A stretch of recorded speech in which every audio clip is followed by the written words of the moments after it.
Swell Season Surf Radio is recorded at the Newsstand Studio at Rockefeller Center in the heart of Manhattan and is now distributed by Swell Season Surf Radio.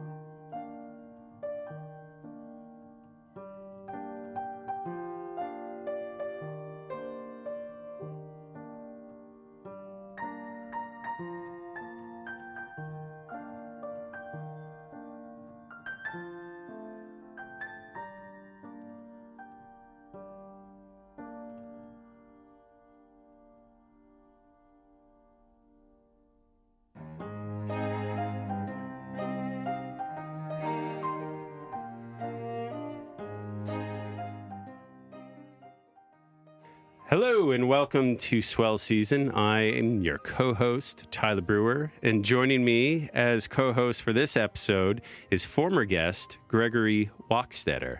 Greg, welcome to the other side of the mic. How's your pie, mate? How are you, man? Good to see you. Thanks for having me back again. You know, great to have you. I'm psyched because we have an awesome guest on the show. We do. Did you know this guest, they're from England?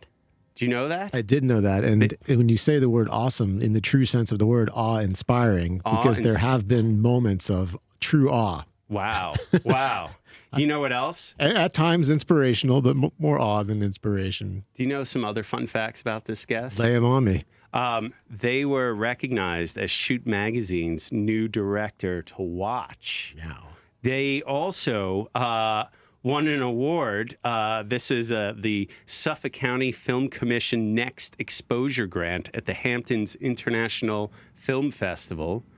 They're also a hardcore surfer, and they like to go out and fish too, commercial fish. Apparently, do you know that? I did know that. I've seen some footage of some commercial fishing activities that are pretty impressive. You know, also, do you know?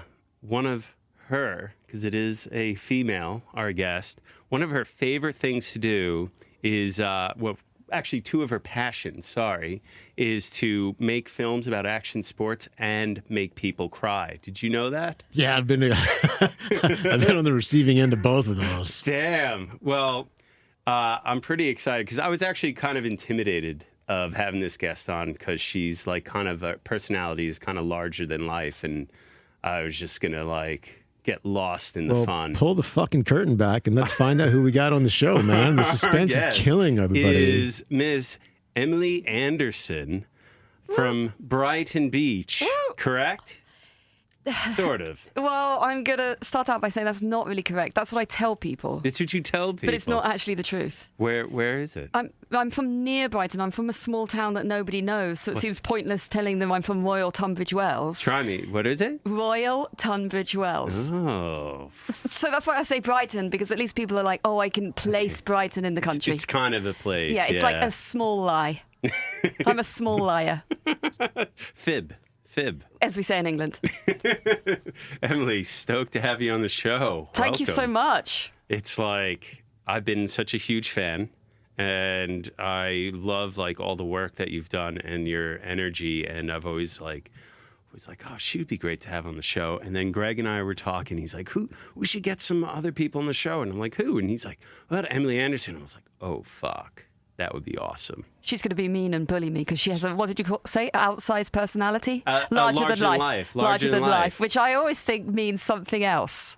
What is that? What do you think it means? Well, when you say, it's like when your mum is like, oh, that person is larger than life. Your mum's really like, that lady's a bitch. So I'm a bit like, oh, you think I'm larger than life? Do you? Well, I bet, big personality. Oh, yeah, okay. I'll take it. I'll take the compliment. I'm very little, so. It was funny. I was talking to Toddy Stewart yesterday, and I was telling him that I was going to have you on, and he's like, she always thinks I'm picking on her. Oh, really? Yeah. I also have a huge chip on my shoulder and do? very lots of crippling anxiety. Yes, and a huge ego. So I have everything.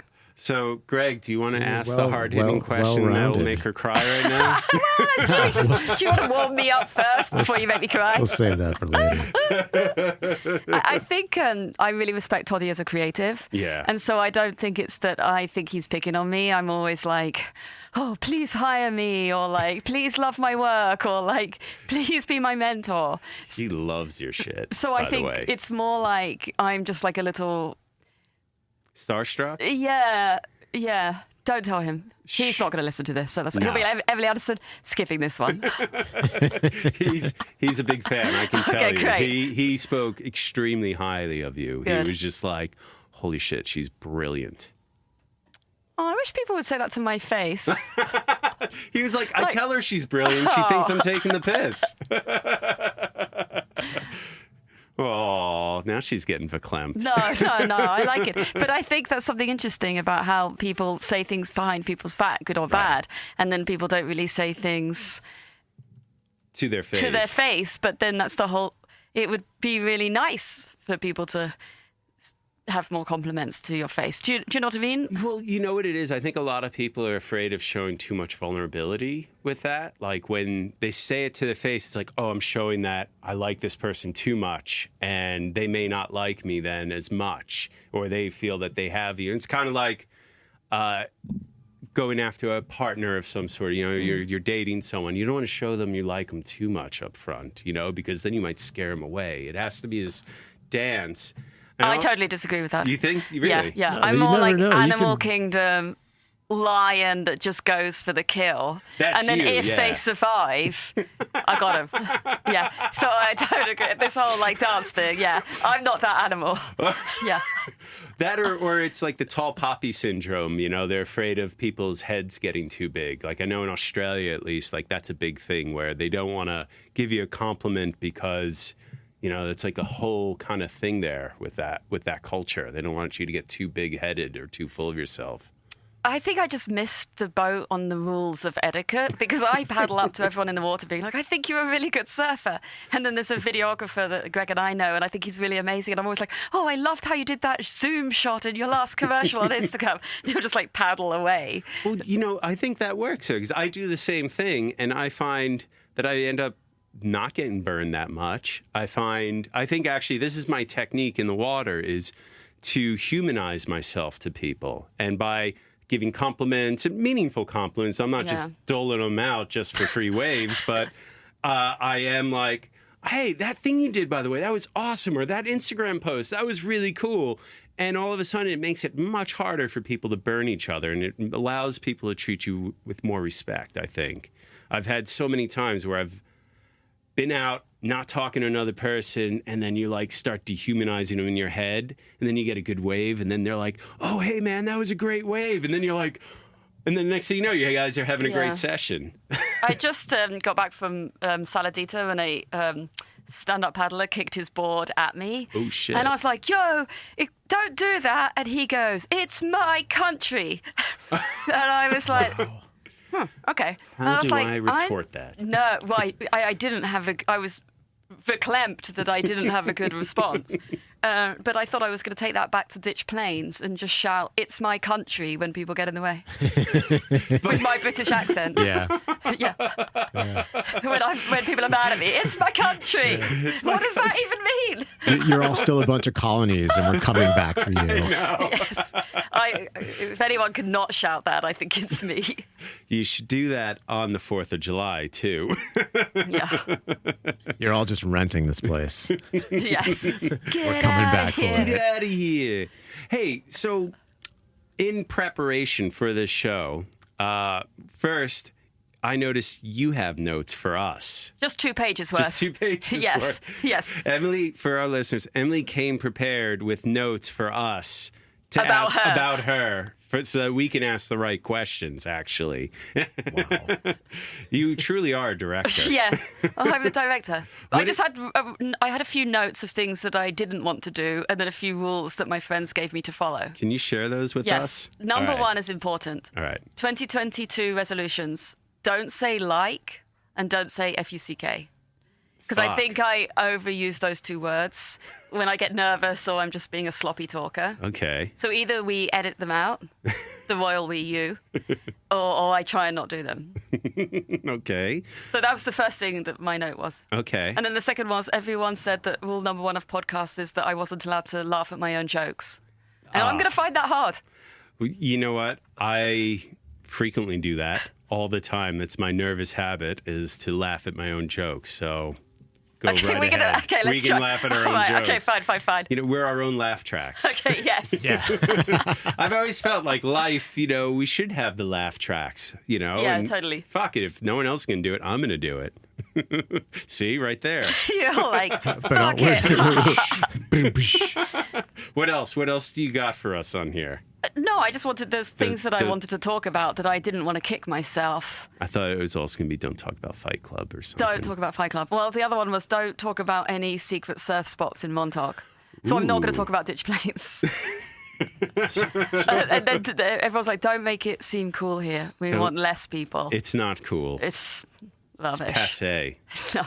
It's my favourite place on earth. It's hard for me to shit talk it. Well, you know, in preparation for this, like I'm looking through all your work, and I notice like Montauk is very much your muse, isn't it? Like, I'm obsessed with it. How did you find Montauk?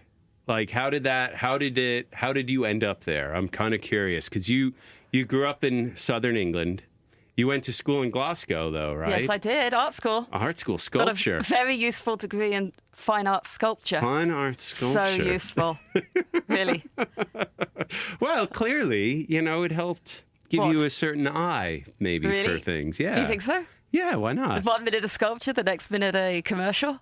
You know, for diapers? Some of these, hey. It was my first commercial was adult diapers. You sometimes need to know how those diapers are going to fit on people, and there's an art to that. I know.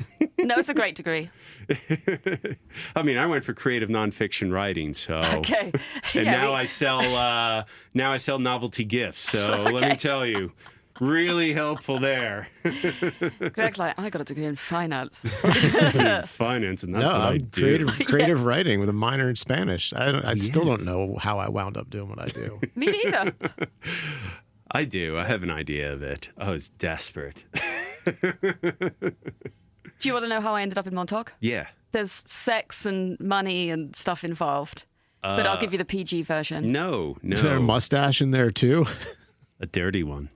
No. I worked in the New York art world. Mm-hmm. And I started hanging out in...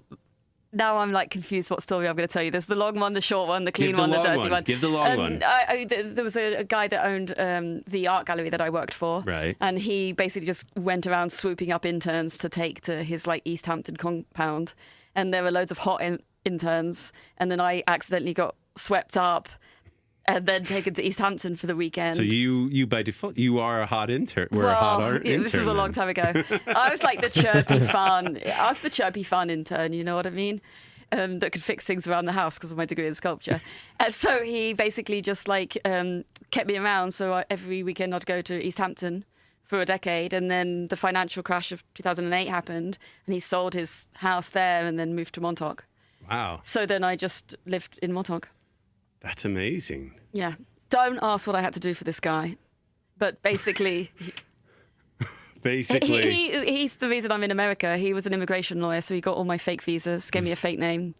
It was like a lot. I came with like $400. So wait, what's your real name? My real name's Emily. Can we beep? Can we afford a sound? We'll edit it out. A beep sound effect? We're gonna edit that out. Yeah, it's like freevfx.com. Beep. I'll send you the beep. I'll get my audio guy to send it to you. For those of you listening at home, your audio guy talk to my audio guy. For those of you listening at home, there was a Jason Bourne moment that happened just here where Emily just took out 7 passports. Yes. And laid them out. Take your pick. Yeah. So there's like 6 different kinds of currency. 5 Social Security and cards. A gun. And a gun. Yeah, there's a gun and on the table right now. Several different kinds of knives. I used to have a fake name because people would pay the girl that I wasn't, and then she would cash the checks for me and give me the money. I did that in England, actually. Really? Yeah, well, it was with my brother who lived there, and I was working illegally, and So I had the checks made out to my brother, and he would then pay me. Oh my God, that's an awesome story. Because Yeah. I thought I was. You're not the only one. We're like kind of parallels. Yeah, we of got sorts. stupid degrees.